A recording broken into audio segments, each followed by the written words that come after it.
Good afternoon. Hello there. How are you? Let's see if I can get I'm this fine, thank you. up. Adjusting my camera. Hello. Y'all staying warm over there? Warm enough? Trying Trying hard. to. Staying warm enough? Yeah. I think we're getting a big echo. Let me turn my sound down a little bit.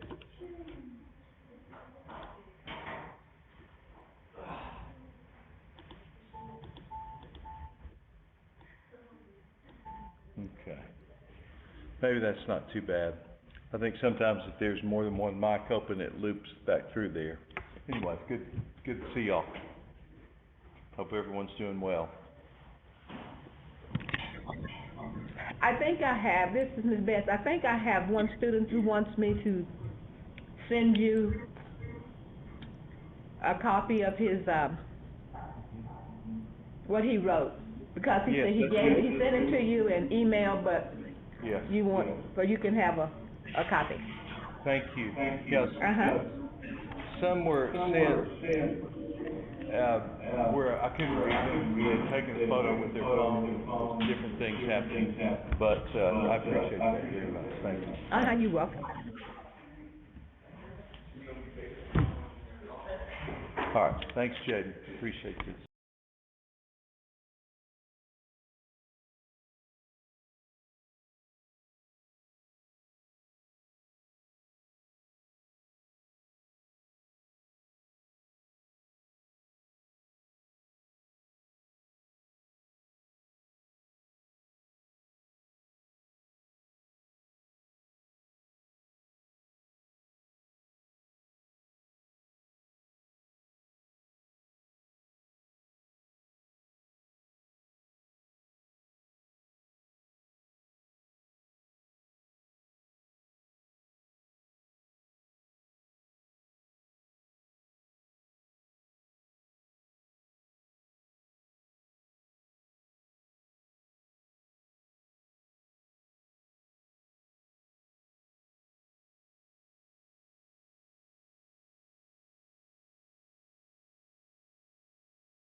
All right. We're going to get going here in a moment, but let me get everyone's attention for just a moment. Uh, if you sent work to me, uh, if you sent our criticisms to me, I should have responded to you.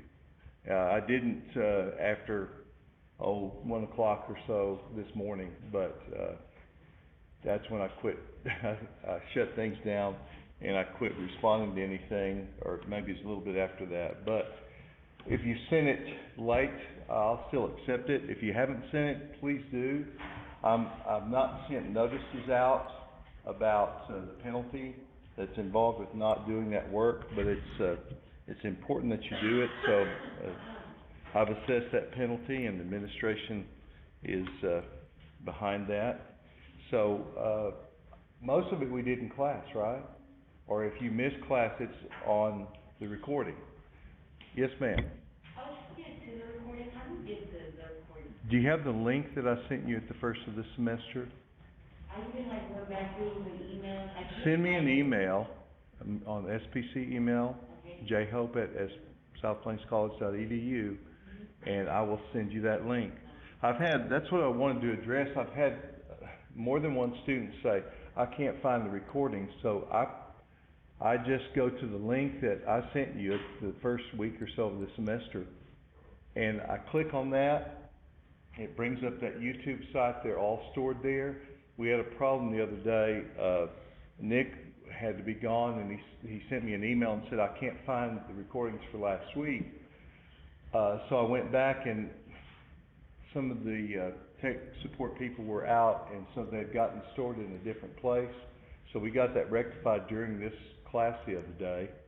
So they're all there. I looked at that last night again, and you can access it just by going to that date.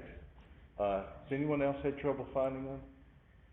In any class, I've had some of the students in Lubbock and Plainview sent me notes about that too. But if you're having trouble finding the link, you don't scroll back in your email to August or early September, whenever it was I sent you that, I can send it to you. Just send me an email and I'll send that to you. And if you have a minute, we can do it before you leave here today and take care of that. And that way, you can just click on that link and it takes you right to that YouTube site. It's a private site for this class. So all the recordings are there. And if you miss class and you try to go to it right away, or you try to go to it during the class, it's not going to be available until maybe a couple of hours after this class is over. Because if you've ever uploaded a video to YouTube, especially an hour-long one or a 45-minute one, it takes a while, right, to upload it. Have you ever done that? Have you ever sent your video to YouTube? You can share it with your family or whatever, but give it a little time. It'll be there. Tech support will have it for you. But if there's issues, there are issues of any kind, let me know. We'll take care of it. You here? Very good. Good to see you. Feeling all right? Better? All right. Very good. I'm thankful for that. All right. Schlitterbahn. Not so much fun today, maybe, but. Do what? Yeah. That water's refreshing at Schlitterbahn. A student just came in, for those of you in Lubbock and Plainview, that has a Schlitterbahn t-shirt on. If you've never been to Schlitterbahn, you need to go, right? But maybe wait until the summer. It'll be more enjoyable. I hope everyone's doing well and enjoying the weather. Had some questions about how do I like this weather? How do y'all like this weather?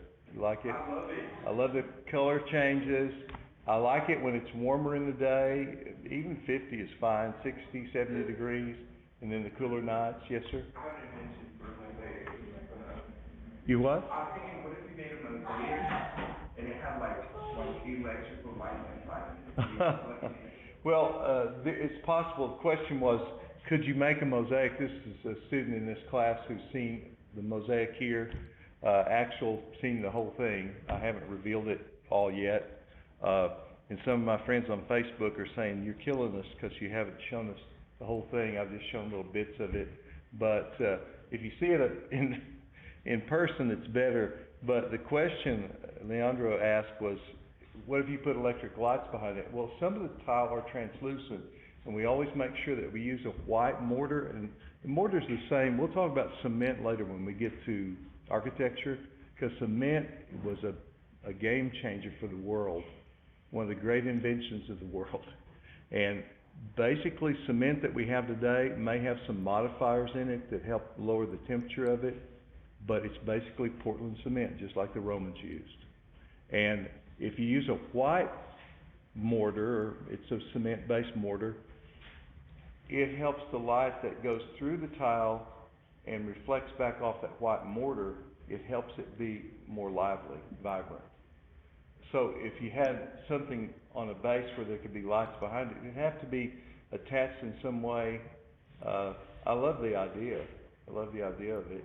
And with all LED light effects and all kinds of things you could do, it's a fun idea. I've used some lights and different LEDs in some of my artwork, but not mosaics. So it's good. It's an intriguing idea. Like in paintings or like? Yeah, it's multimedia things and add the lights in there for accent. And I've used some things where I did a piece where I actually used sandpaper, but it looks like it's sandblasted. I've sandblasted glass too, and you can light it from the edge, and the light kind of transfers up through it, so it's this really fun effect. You can change the lights on that. So anyway, I love tradition, I love experimentation, all kinds of things, so it's a cool idea. So, just a heads up on this. Today, Thursday, I'm going to try to finish sculpture, then I'm going to jump into architecture, then we're going to go back to the the first and then the last chapter in this unit, which deals with more 3D design and then graphic design and crafts. So we'll do those last.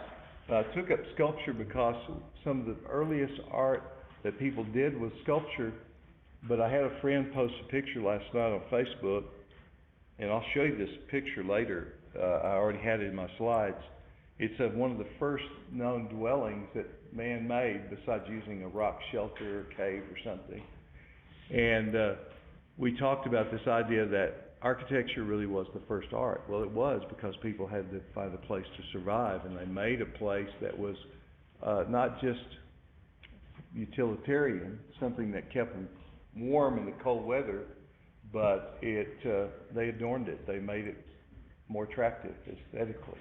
So anyway, we'll talk about that later. According to Teeter von Diedelteeter, our friendly little meter reader, it was about 24 frigid frosties this morning. That's homage to our friend Jerry Coleman, who used to be a DJ at the old K-Day station. He would come on with that.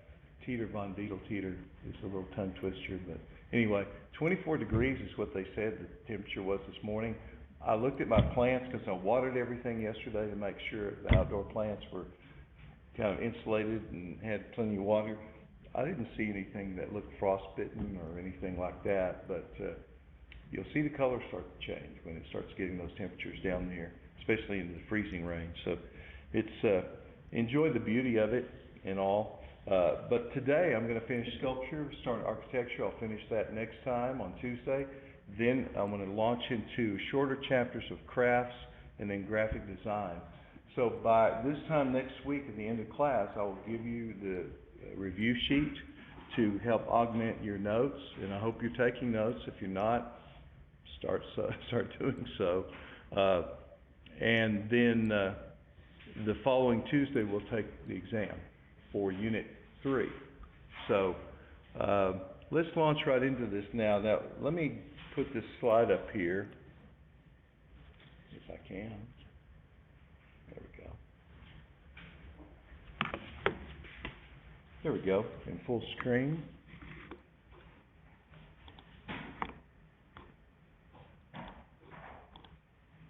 And we saw this the other day, right? This Jim Sardonis carving using a pneumatic tool, not just a hammer and chisel. And so he's working this in this way. Let's see if I can get myself on screen. There we go. I'll go back to split screen if I need to. Come on. Yes, sir. Very good. Appreciate it. Thank you. I didn't recognize you. I appreciate it. Okay. So, is this additive or subtractive method of sculpture? Subtractive. He's taking away, even though he's not using hammer and chisel, he's using an air-powered tool which hammers. I don't know if you've ever used any air-powered tools, but he's depressing a trigger on that device that's connected to the hose, and it's just driving that chisel repeatedly. Several chips at a minute he can do there with that, and so it operates that tool just like Michelangelo did with his hammer and chisel. I didn't bring materials. I've got all those sculpture tools. Maybe I should bring those and show you what that looks like. So here's subtractive. We talked about how he uses modern tools. Here's a right angle grinder that has a diamond blade on it, and it cuts that stone away like mad. Even though it's, like we said, the hardness, about 8 or 9 on the hardness scale. A diamond is a 10, the hardest substance. So they use a diamond embedded wheel on that right angle grinder, and it just cuts through it almost like butter. Not exactly as soft, but anyway. So using modern tools, and he did this, and of course I'm sure he used modern tools to polish it. Michelangelo.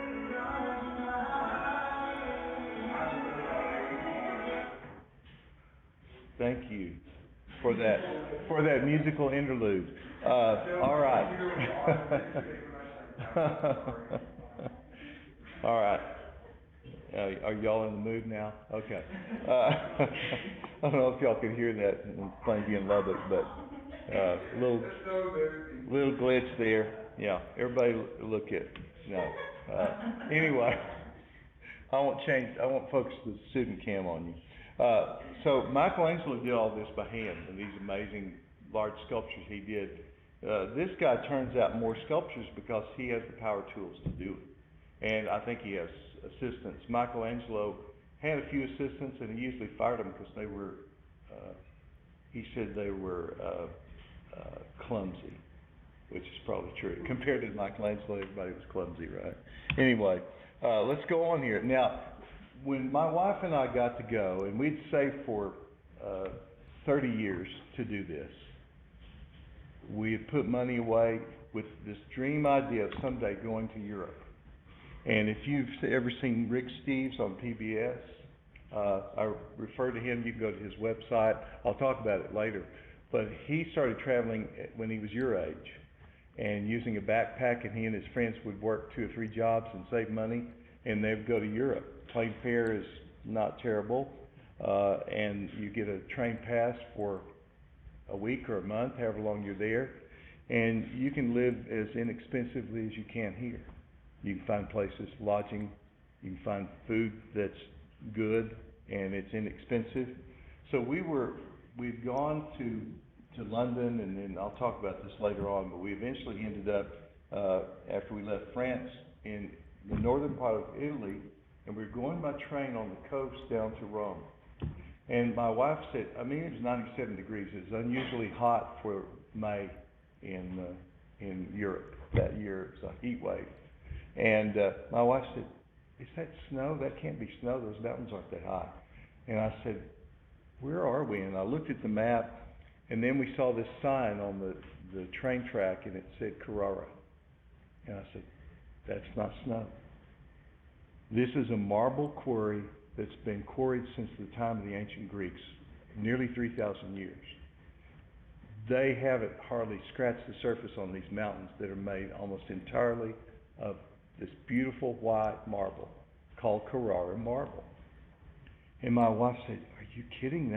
And I said, look, and we pulled into the train station right by where they had these huge blocks of stone. And you can see those blue rails there that have these hoists that carry maybe 100 tons. They can lift that stone. So yes, sir. Those were just like there all the time? Yeah, well, they move them in and out, and they transport them. Of course, today, who knows what's happening with shipments and everything else. The mountains?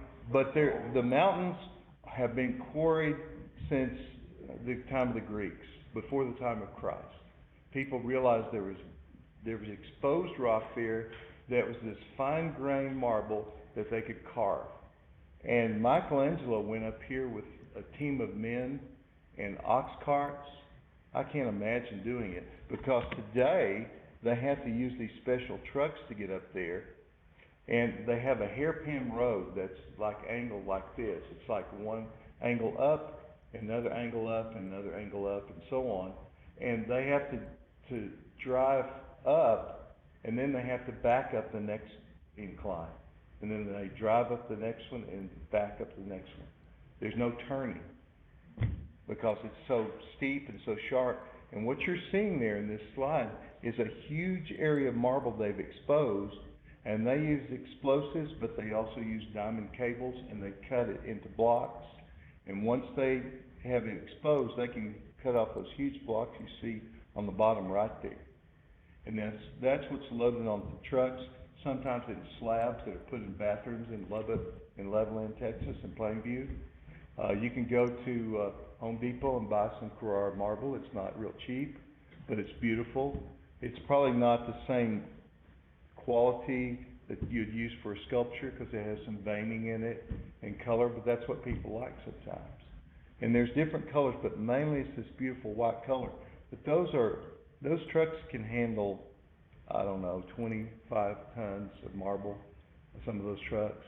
So that's amazing that they can carry 10, 15, 20 tons or more, and then carry it down, and then it's loaded on railroad cars, and it's taken down to the ports. It's loaded on the ships and sent all over the world. So that's where Carrara is. You see the boot of Italy there. It's in the upper part. And Italy is very mountainous. It's a volcanic zone. There's still active volcanoes there all over. But if you've had your geology class, marble is a type of stone that forms with a very dense structure, and it's very easy to carve it without it breaking into just different parts. You can control it. And so that's what makes it so they desire it for sculptures. Here's one of the prisoners, known as the Awakening Slave. It's unfinished. And you can see where Michelangelo began, what he said, release it from the stone. Can you see that? Carving there? There you go, you with us? Okay. So here's a series of these unfinished slaves with Michelangelo. I told you the story how he was carving these for the Pope, working on them constantly. He didn't finish many of them. If you go to Florence, the Italians call it Firenze, Firenze, Italy. You go to the Galleria dell'Accademia, or the Academy, the gallery, and you're walking in there, and look what's at the end of the gallery, Michelangelo's David. But along the way, and my wife and I were here, and we were seeing people just buzzing down the hallway to see David. But they were missing all these sculptures on the side, which the unfinished sculptures Michelangelo did for the Pope. And you can walk right up to them. They've got these protective panels around them. But you can walk all the way around them, which is really neat that they have it that way. You can see them from all sides. You can see Michelangelo's chisel marks on them, just like on this one right here.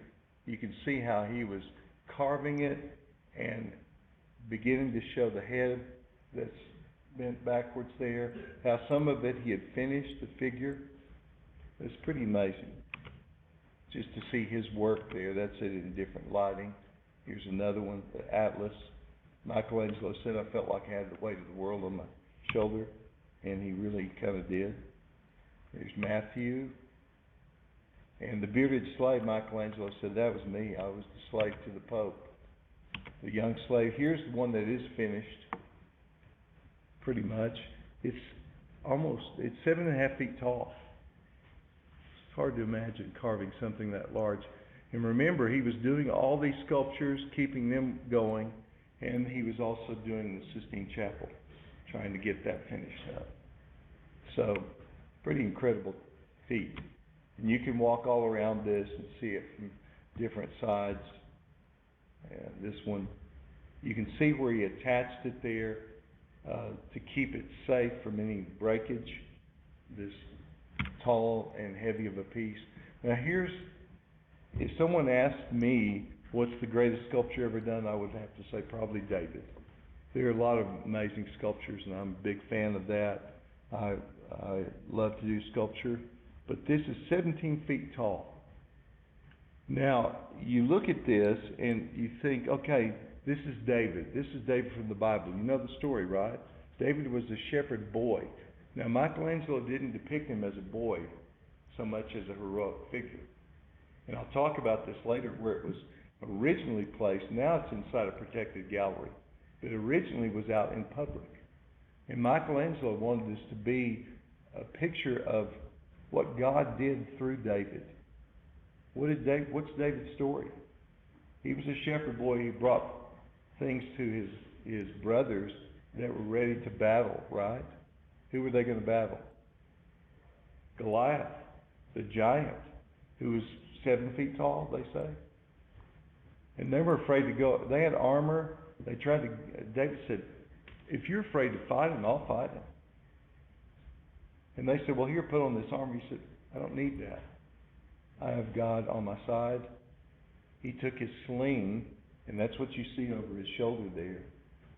And he got some smooth stones, and he put one in it, went around his head and threw it, hit Goliath right in the forehead, went into his skull, he fell, and David walked over and grabbed Goliath's big sword, cut his head off, and held it up.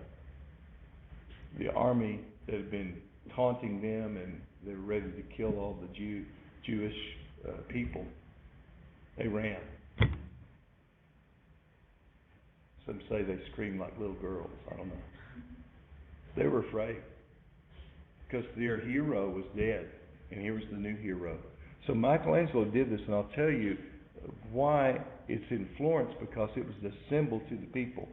But 17 feet tall, when I stood there and looked at this, now I'm 6'3" almost, my eye level was right at that line that you see for the pedestal. So you're looking at this, and it's even that much taller. Pretty incredible. Pretty amazing. And beautifully carved in detail. Now, Michelangelo at the same time was doing this. He understood the human figure and how to depict it in painting, in the fresco that he did in the Sistine Chapel, how he did it in sculpture. Here's one of the sculptures that's not seen very often. And I know they left all this out of the text, so I think it has to be shown. One of the greatest sculptors, if not the greatest ever. He worked 3 years on this sculpture, Michelangelo's Moses, for the tomb of Julius II. And this is Moses holding the 10 Commandments. You see on his head, that's not hair. It looks like little projections, like horns. I've had people ask me, are those horns, Mr. Hope? Well, the translation from the Hebrew then was that his face shone, but some interpretations said his face had projections, or his head had projections on it. So that's why those are there. But look how polished that is. And this long beard of the aged Moses who had brought the 10 Commandments to the people. It's pretty incredible. And that's almost 8 feet tall itself. Now, that's carving, okay? And carving wood, carving stone, carving other materials. There used to be a slide in one of the texts that had a big piece of chocolate, and part of the participation in the gallery, people could come and take a bite off the chocolate in this gallery. And we couldn't do that today, right, with COVID anyway. I guess you could say that's carving. So modeling uses some kind of pliable material like clay or wax or something that you can model, and there are all kinds of polymer clays. Some of you have used Sculpey, right, and different things like that, Play-Doh. But it's something that can be modeled by hand, and we're talking usually about things that are permanent. Your text has this, and it's kind of skipping around here a little bit, but we had carving on page 263 in some of Michelangelo's work and some others. Page 265 has this, and it shows how you take pieces of clay and put them together.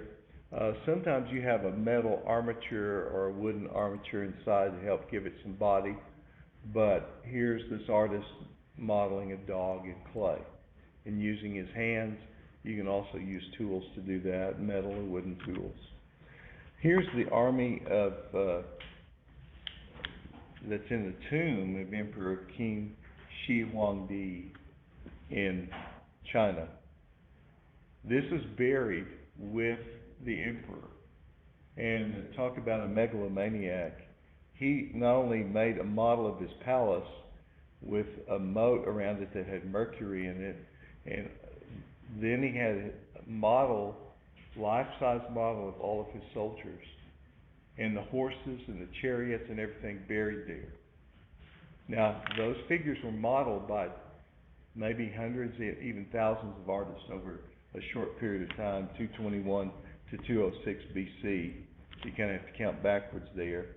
So, was that 15 years or so that they did this? This is the tomb. It just looked like a hill. And some peasants decided that that would be a good place to dig a well. I don't know whether they were witching for water or whatever. But they started digging down. I don't know that they found water, but they found this tomb. And it's inside, under the ground. They've excavated part of it. That's what it looks like. The soldiers that you saw are on the right there. And then they put timbers up and put a roof over it. And that's where the emperor was buried. But that's what it looks like now. So they've got this huge enclosure. Tourists go there and see this amazing army.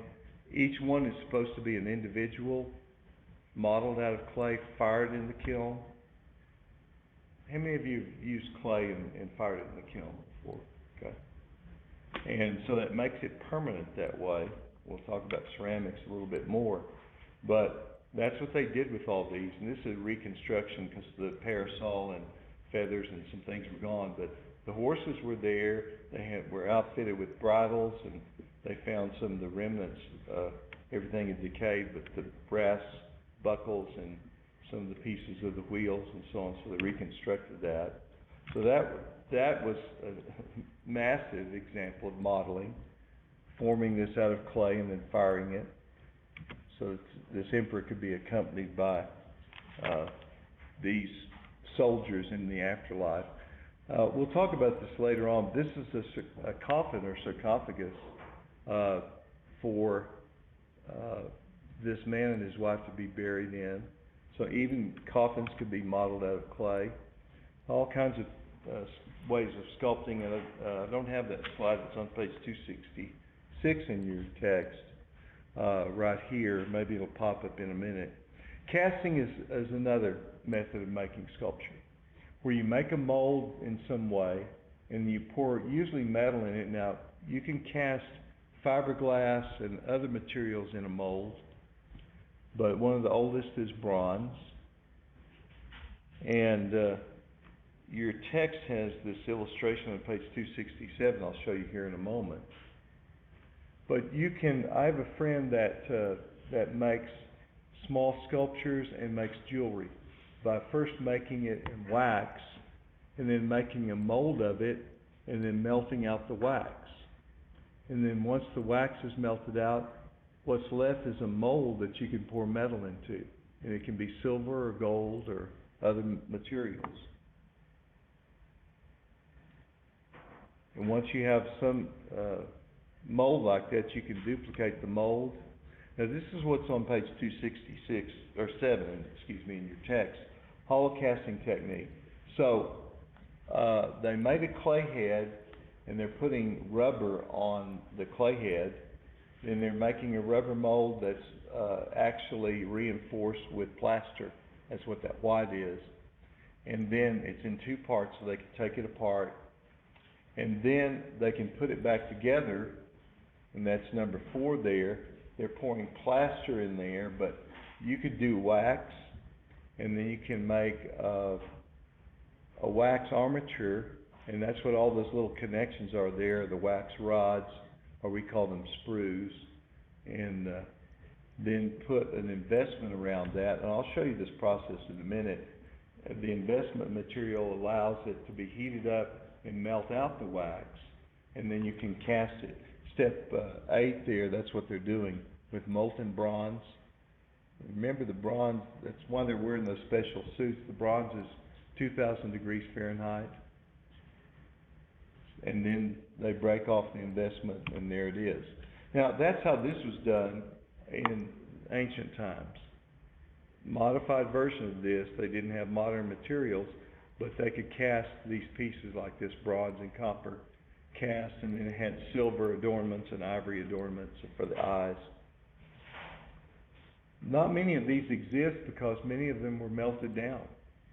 conquering armies would come in, they'd melt it down and make their own sculptures. And you have different cultures, like African cultures, that did these. Now here's another version of the lost wax process. They made this in wax, they molded around it, they melted out the wax, and they put metal in that mold. That's how Rodin's sculpture, and I'm not giving you page numbers, but you have that on page 268. If y'all ever seen The Thinker, I talked about this the other day. Dante's The Gates of Hell that Rodin did. The Thinker is not just thinking, he was contemplating the decisions in the life that he had lived in that. But that's cast in bronze. And what happened was Rodin did an original model, but then he made a mold that could be used many times to cast more than one of these. And so that's what you can do. You can make multiples.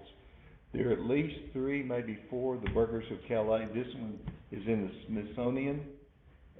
There's one in Dallas, downtown Dallas, the Dallas Museum, because he made molds of it. Now look at this. If you haven't been looking at anything, look at this for just a moment. This is not in the text. I think it shows the process. Remember, I worked at a bronze foundry for a year, and it was a dangerous job. It was exciting, but if you took precautions, no one was ever hurt by any of the casting process. So here's this artist, Amanda Matthews, has made this amazing figure with all these branch-like extensions on the head. So she did that in clay. So then they made a rubber mold of it, and you can see the silicone rubber. They had to take the branch things from the head and cast those separately. But you see she has a plaster, what we call a mother mold, that kind of nestles the rubber mold together. And then you see those little dimples there, or you see the little knobs that match into that rubber mold to help it key together. So then you can pour wax in that, and you can cast a wax replica of that. So that's just like her clay, right?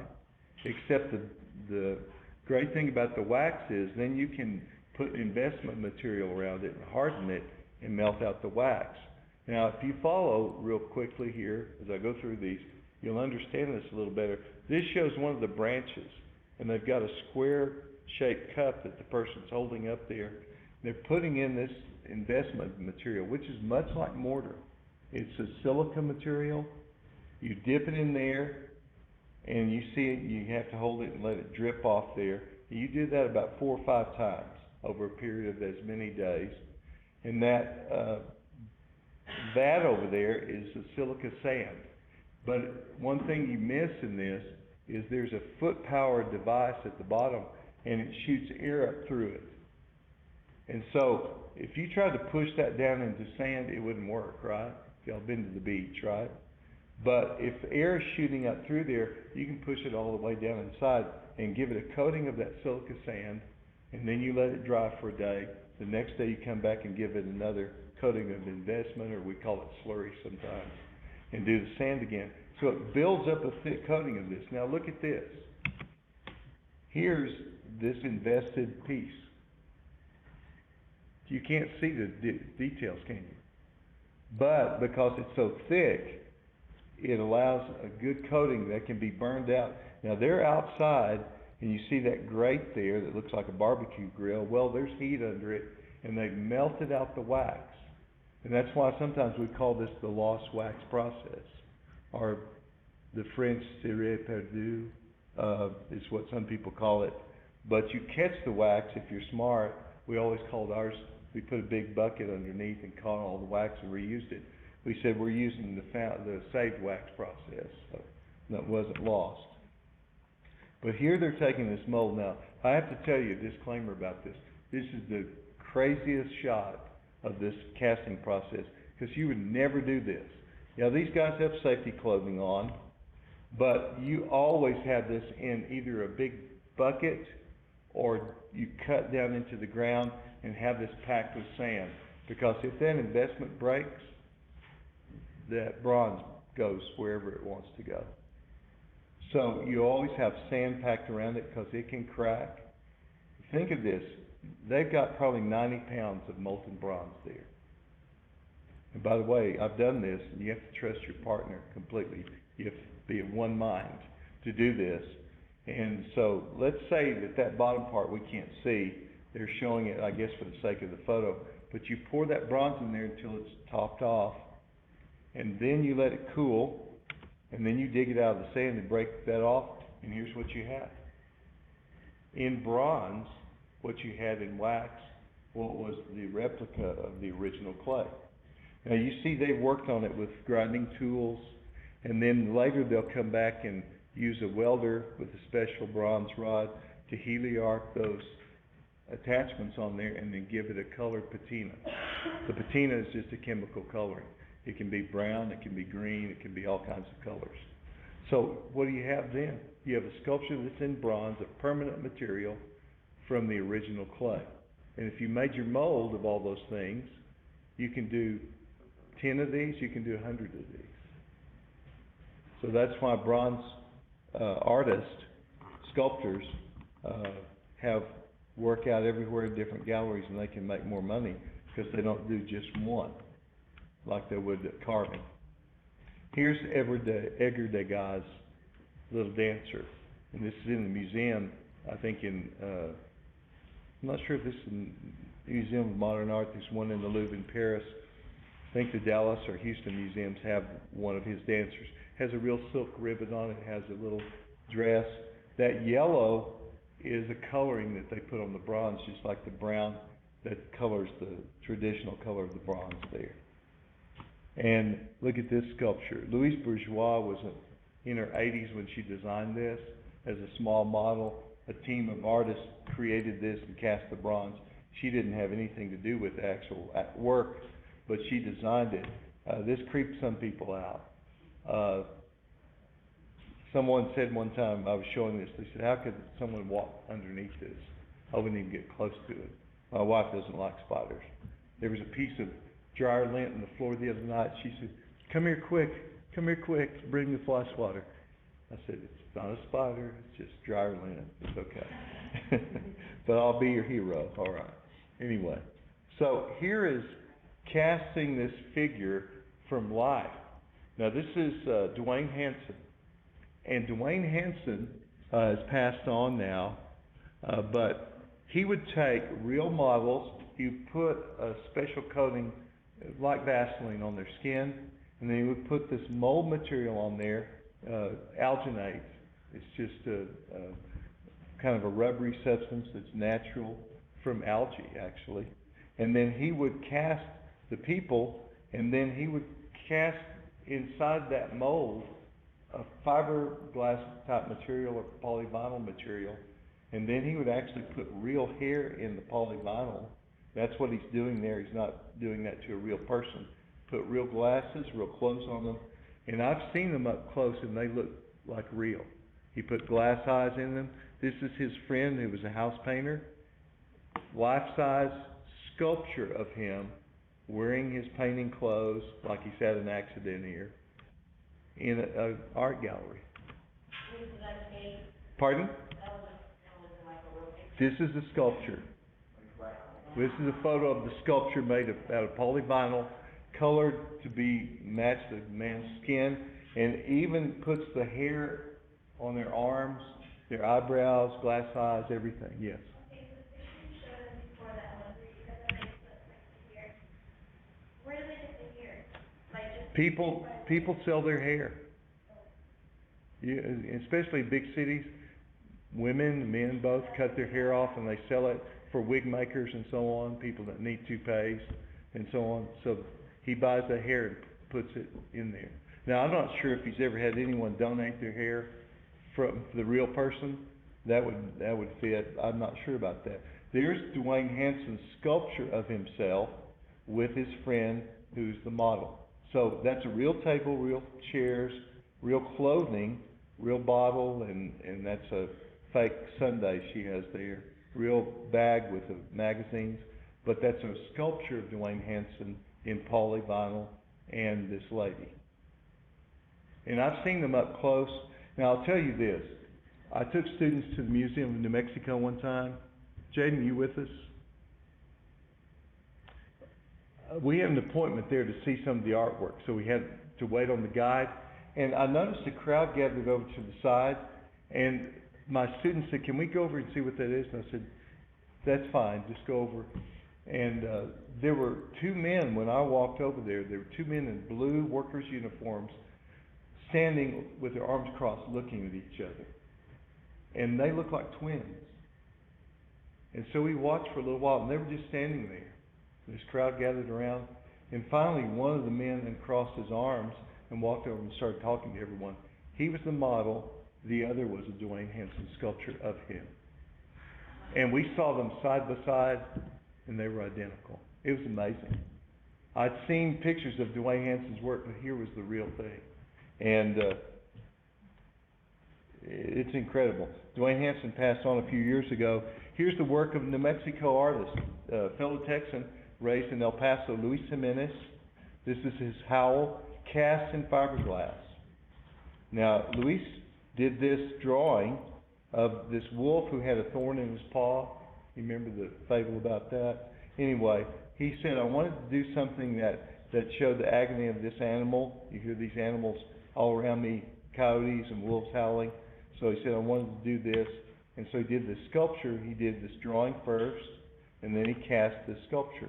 Now, I got to know Luis, and I was taking some students to Roswell in the area art galleries one time, and this lady said, have you ever talked to Luis Jimenez? I said, I know about him. She said, call his wife and set up an appointment because he loves to take students through his gallery. And I said, you're kidding. And so we did. My wife called, and his wife Susan set it up. If you ever drive to Ruidoso, you drive through the little town of Hondo, you'll see this warehouse over to the side. And the last time I was there a couple of years ago, there were some of his sculptures still sitting outside. And that's where they cast them. But that's a group of me and my students, and Luis is the guy with the white hair standing in front of the pole back there. And he was just so gracious that he said, I was a poor kid in the barrio in El Paso, and my dad taught me how to do fiberglass work on bodies of cars. So he said, I turned that into art, and he said, I work in galleries all over the world, but I love students that are interested in art because I love to show them what can be done and what they can do with their lives. So he was just such a great guy. Here's one of his first sculptures, A Man on Fire, and done in fiberglass. And he said, look, I like metal flakes, I like bright colors. He said, I'm Hispanic. What do you expect from me, right? I love these bright colors. And he said, I put lights in things. And so here's this sculpture. If you've been to the Museum of Modern Art, the National Gallery in Washington, D.C., this sits outside. He has sculptures in galleries all over. This is larger than life size. This is his Vaquero. Vaquero were the first cowboys, right? They taught Texas cowboys how to be cowboys. But this thing is bright. If you see it up close, it's got metal flake in it, all these bright colors, but it's permanent fiberglass with a metal base in it. Have you seen this? Denver, Mile High Stadium. If you ever see that Mustang up there, that's Luis's sculpture, and you may not think it's very big until you see this. Look at the scale on that. It's massive, several stories tall. And Luis was working on a new sculpture the last time I saw him, and it was about 2003. I took a group of students there, and this is his studio, which is up the road from that warehouse.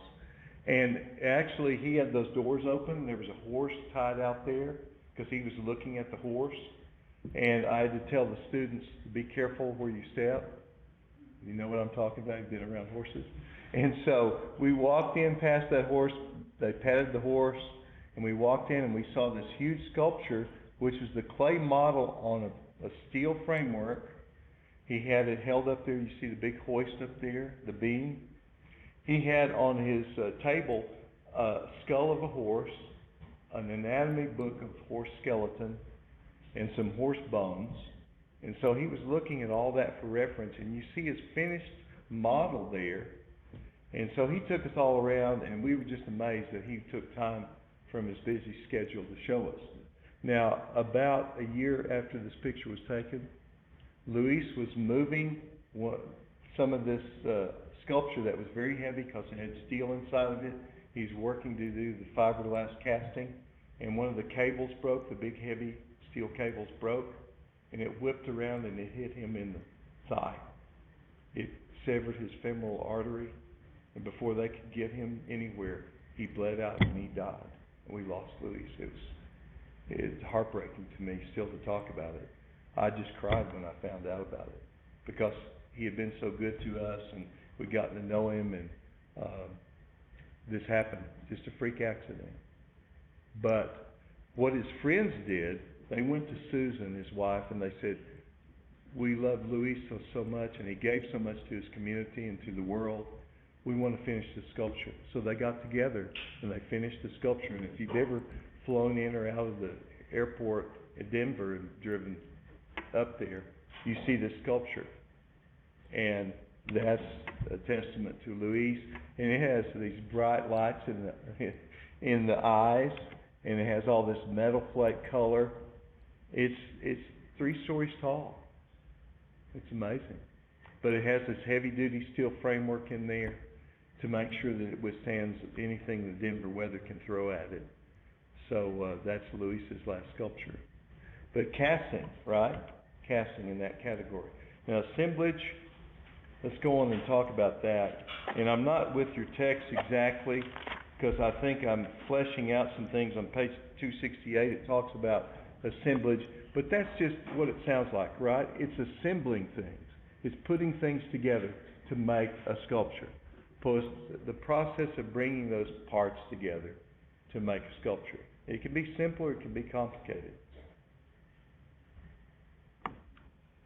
Now this will all be in the recorded lecture. It'll also be in the notes I give you. But think about assemblage is what it sounds like. Now one of the first artists to really make their name by doing this was Louise Nevelson.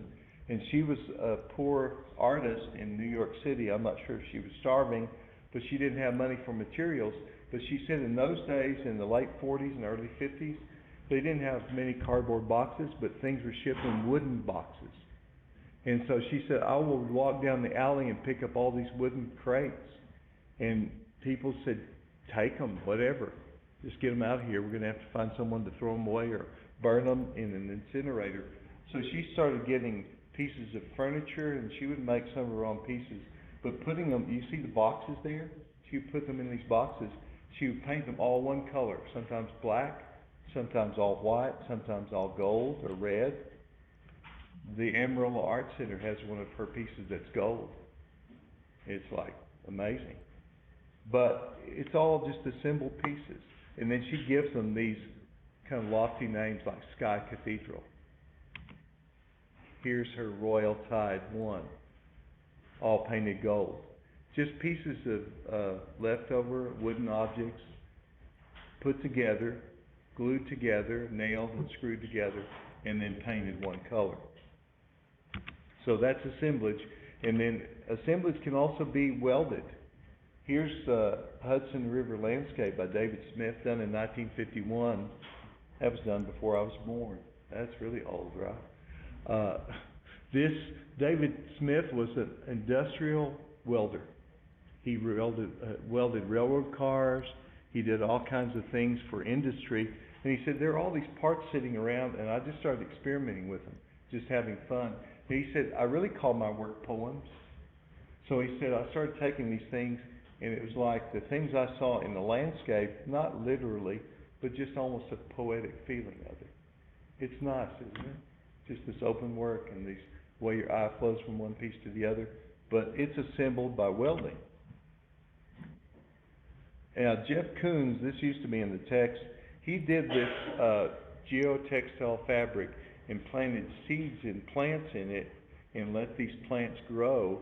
And he called that, he has stainless steel underneath it so it won't rust.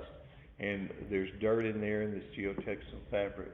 And this puppy that's over 40 feet tall. Sweet little puppy, right? But, okay, you could call that assemblage too. That's at the Guggenheim Museum in Spain, built by Spain. Then we come to the category of ready-mades. Now, ladies, I don't expect you to know what this is. Gentlemen, you probably may recognize it. But the guy named Marcel Duchamp in 1917, we'll talk about the Armory show later because it was a groundbreaking show. Modern art. I say he didn't want people to know his real name, so he signed it Armut because he was ashamed of it. Should have been. But he took a men's urinal. This is from a men's restroom, ladies. And he turned it on its side and he put it on a pedestal. I hope he bleached it first, but anyway. He put it on this pedestal and he called it Fountain. Really? Okay. He was being very modern, right? 1917. My grandpa was 17 years old. But it was modern, right? Okay, so ready-made is taking something that's from the real world and just repurposing it. Picasso did that with this bicycle seat instead of handlebars and called it a bull's head. He was Picasso, right? He could pass it off. I wish I had it and could sell it. I'd be fixed. Because it's signed by Picasso. But it's just a bicycle seat with handlebars or rusty handlebars. But you can see the resemblance to a bull's head. So Picasso did that kind of ready-made thing too. Now, your text talks about some different things that are done with assemblage, and it has another example in the text. I may have that here, but I want to throw this at you. I want you to make sure that you understand there's another category of sculpture called public art, and these are artworks made for public spaces. Now, you can include the mosaics in Loveland in that, but public art is something that everyone can enjoy because everyone can see it. It's in public spaces. The gallery at the Academy in Florence has public art that's now inside, but originally the sculpture for Michelangelo's David, was outdoors here, just up the street in this plaza. They call it Piazza della Signoria. It's the public square. That building on the right there with the blue windows, that's their city hall. That's where the city business happened. And that's where Michelangelo's David used to sit. Can you see the replica of it there in the slide? If you look, they have a replica. This is the big public square. You go to these cities in Europe, it's great because they have a big open area and they block it off to traffic, and they have the markets there, the flower markets, the food markets. There are little restaurants that set up tables there. They have festivals, music playing. It's a great gathering place. But they knew that people would come here for city business, and they wanted a sculpture that signified their city. Now, Europe, city-states, right? You still go to these cities like Florence, and there's a wall around the city. Why did they have a wall around the city? They protected it from the people that were around it, that wanted to come in and take what they had. They had to protect themselves. So there was a wall, and some of them have a moat, and they have these gates still where you can see them, but they had to protect themselves. So they said, we are special. Now, you hear that, right? This has been the season of football and volleyball, and you have basketball. Everybody says we're the best, right? Well, Florence said we're the best, and they were a center of finance, and so they could finance big works of art like this. The church had money. So here's the City Hall building, the Palazzo Vecchio, there in this piazza, this plaza, and that's where Michelangelo's David sat originally. Here's a replica of it. But Michelangelo sold this to the city. He said, we're special, we're better, we're stronger than anyone else. And he said, this is the symbol of Florence. We might not seem powerful. David didn't seem powerful, did he? But he took on the giant and he beat him. And everybody was afraid of the Jews. They were afraid of David, and they were afraid of God, what God could do. So he said, we have God on our side as a city. We have the church here. We're doing things that are good for people, but we're powerful even though we might not seem that we're powerful at all. So that's where David originally sat. Now, to protect it, they moved the original into the Academy Gallery down the street, but they set up an exact replica out here. Hey, some of you have seen this in Chicago, we saw this before. Here's Anish Kapoor's Cloud Gate, some people call it the kidney bean. So that's a public art piece, right? Just like Michelangelo's David. Here's one of the cows, and they have all these around Boston. Plainview, you have your Longhorn, your cows all around town, right? Fiberglass cows. That's part of your public art. Lubbock has public art all around Tech, but all around the city. Earthworks is another type of public art. And the mound builders in the Ohio River and Mississippi River valleys did these mounds that were really burial mounds, but they were also ceremonial mounds. Can you see the snake there? And people say, well, how could the people know that that was a snake? Well, they sort of made a grid and they worked it out. But buried in that mound were burials of people and the treasures they had with them during life that their families buried with them. But this serpent-like mound is part of a national site now, but it's protected, but beautiful mound. That was public art.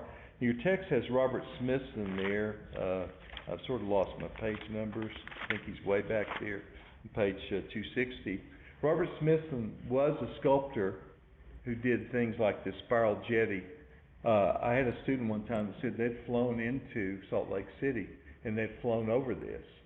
And you can see it for a long distance because it's 160 feet, where he just got a dump truck loaded with this rock and salt crystals and sand and just deposited it, and they eventually built this big spiral mound. Jetty is something that juts out into the water that sometimes they use to help trap fish or use for docking boats and different things and help protect the shore from the effect of the waves. But this is Smithson's Spiral Jetty, a different picture of that. 6,000 tons of rock and earth to do this. And your text has the sun tunnels here. This is in the Great Basin Desert in Utah, but there's also one in South Texas that's like this. And at different times of the day, the sun penetrates those holes in these concrete castings. And I'll talk about this and then we'll stop after we talk about Christo. Christo was an artist who did this, we've looked at some of his work before, right? And Christo did this drawing with photo and different materials to show what it would be like to put this curtain over the Colorado River. Of course, there was a lot of controversy. You're going to kill animals and fish.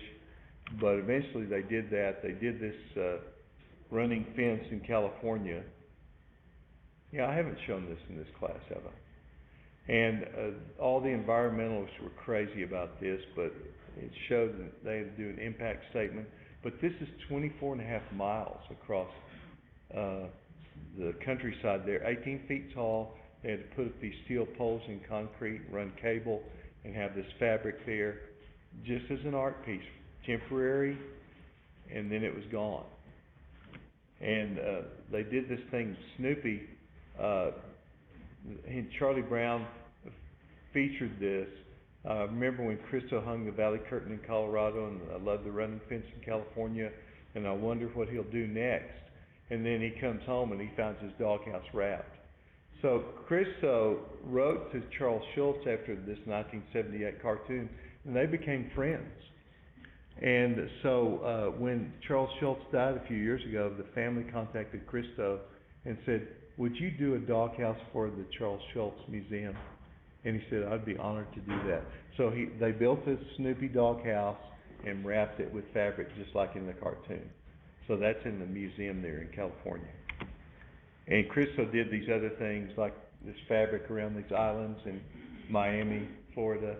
And he was planning, I don't think this was ever done before he died a few years ago. They were going to do these oil barrels stacked up to make this flat top pyramid. But that's public art. Now I'll pick up with this next time. We'll talk about other public art and monuments and the importance of monuments next time. So y'all have a safe weekend. Take care of yourselves. If you have any questions, let me know, email me,